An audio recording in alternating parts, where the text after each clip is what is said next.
Hey guys, Professor Bill, Comic Book University, and Asgardians of the Galaxy, issue number 8. This is a War of Realms tie-in. Now, one of the most important things about any tie-in for a larger event is the comic book actually worth getting if I'm not actually currently reading this book? If I didn't read the first 7 issues of this book, should I absolutely get this one in order to know what's going on?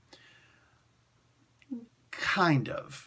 I'll explain more as we start reading. Okay, so let's get into, oh, and also just in case you haven't been reading, they give you one of the best previously pages ever.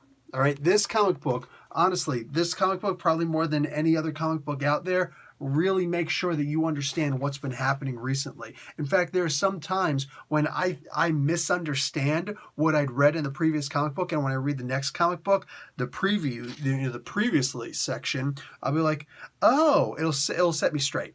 You know what I'm saying? It'll smarten me up to, no, you made a mistake. And the last one, that's not what happened. It was actually this. I'm like, oh, okay, that's cool, good to know. So, yeah, best one in comic books today, my opinion. So writer Cullen Bunn, artist Matty O'Lally, color artist Federico Blee, VC's Corey Petit on letters, cover artist Gerardo Sandoval and Antonio Fabella, and Phil Noto does the variant cover. I don't know why Sylvia Montori is given a special thanks in this comic book, but hey, if they will, I will. So thank you very much. So the first couple of pages here are just the Asgardians of the Galaxy visiting Asgard, and they're like, hey, what's up? And there's a really cool moment in here. A bit of levity, but something more than that also. They land on Asgard. They're all like, hey, man, why does this place look like Ragnarok just happened here? They don't get far enough to see if Odin has been assassinated by Dark Elves or not. If you're not sure if that happened or not, go read War of Realms, issue number 1, just happened last week. Spoilers! And, they're just walking around. And Angela's like, hey, by the way, where's the Naglfar beacon? Did we leave that on the ship by chance? It's like the dwarf. She's like, yeah, actually I did, but don't worry. It's in a safe of my design, a box of my design, with fire traps and ice traps and magical traps and like giant boom sticks pointing at it and pitfalls and all sorts of dangerous stuff. Gets interrupted because here comes Heimdall with a freaking horn in his hand talking about, hey, you guys lose this? It's funny. It's funny. But on top of that, it does something else for us. In actual Norse mythology, Heimdall is actually as powerful as Odin, but he refused to go and attack people. He's only interested in the defense of the realms. So that's an interesting aspect. In the Marvel comics, Heimdall is not as powerful as Odin. However, he does have the ability to see even better than Odin. He can react incredibly. He is extremely powerful. And it's good seeing that he's able to see through these traps. He's able to, this is something I've never actually seen him do before. Here's a trap, and he can see the way around these traps. I dig that. I genuinely dig it when someone can come along and just kind of not even modify the power, just expand upon it a little bit more. That's always fun. It's always fun to see. He decides to give them back the Naglfar beacon. It's like, I'm not here to gank this from you, but I'm totally stealing your freaking Rainbow Bridge shard. Heck yeah, man, I'm collecting these things. I want to make some necklaces and have like a little, I visited, Bifrost, and all I got was this little piece of the bridge. Just saying. No, he's keeping because he's going to try and reform the Bifrost in some way, get up enough power. That's kind of dirty. It's kind of dirty, but I get it. He does teleport them down to Earth, to Midgard, where the actual battle is happening. Loki just died. That's the timeline that we're in. So Annabelle's Nova helmet doesn't quite work. Go read the previous issues previously on Asgardians of the Galaxy in order to understand how that actually works. As soon as they land, everything from this point on is pretty much pure adrenaline. You want a good fight in a comic book? Boom, you gonna get it here.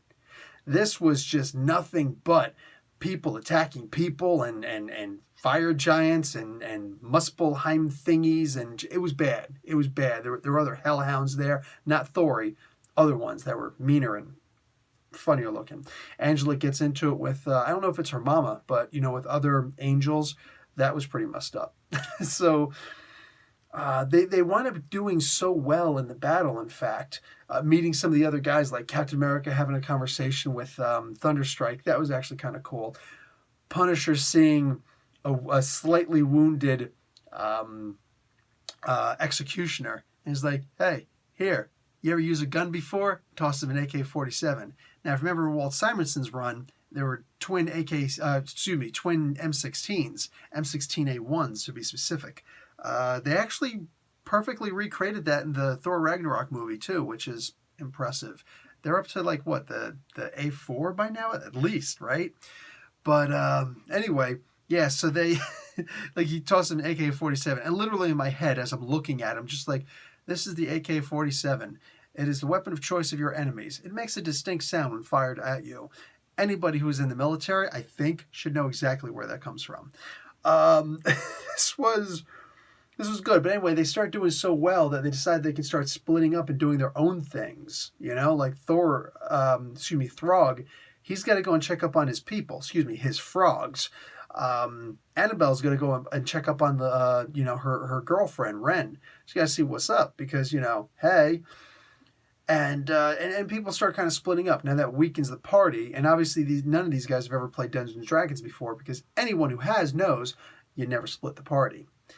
We don't see anything bad happen yet, but this is only the first issue of the War of Realms tie-in for these guys. Now, this is going to bring me into more of, is this book necessary for the War of Realms?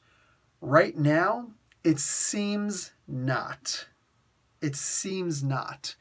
I don't know what the next issue is going to do. I don't know how. I think there's only supposed to be 2 issues actually getting into it. Maybe it's 4.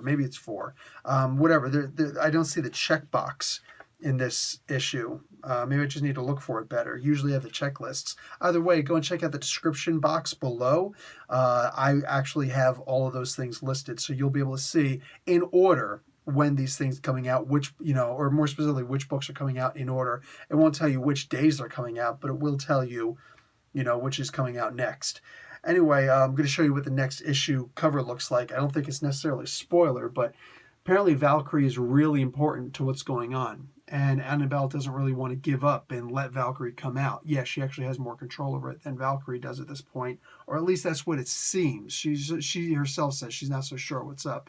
But the thing about this is, one, it's cool. I'd love to see Valkyrie versus Malekith. The problem is, I don't believe it, because Asgardians of the Galaxy, while it does have the best previously pages, it's also got the linedest covers in Marvel, at least. DC lies all the time, specifically like those Superman comic books.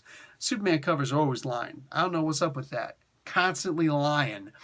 But as far as this one is concerned, this cover's cool.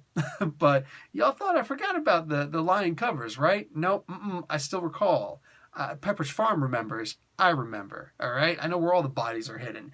Anyway, I would like to see something like that. I would like to see that this book is maybe not a mandatory read, but a necessary read if you want the full picture. That's what I'd really like to see. I love it when books do that, And Cullen Bunn is just the kind of writer who will pull that off if he feels it's feasible, So I am definitely looking forward to the next issue, even more than I'm usually looking forward to it, because it is tied in with the War of Realms, which so far seems pretty badass. Anyway, guys, that's going to be it for me. Professor Bill, Comic Book University. Class dismissed.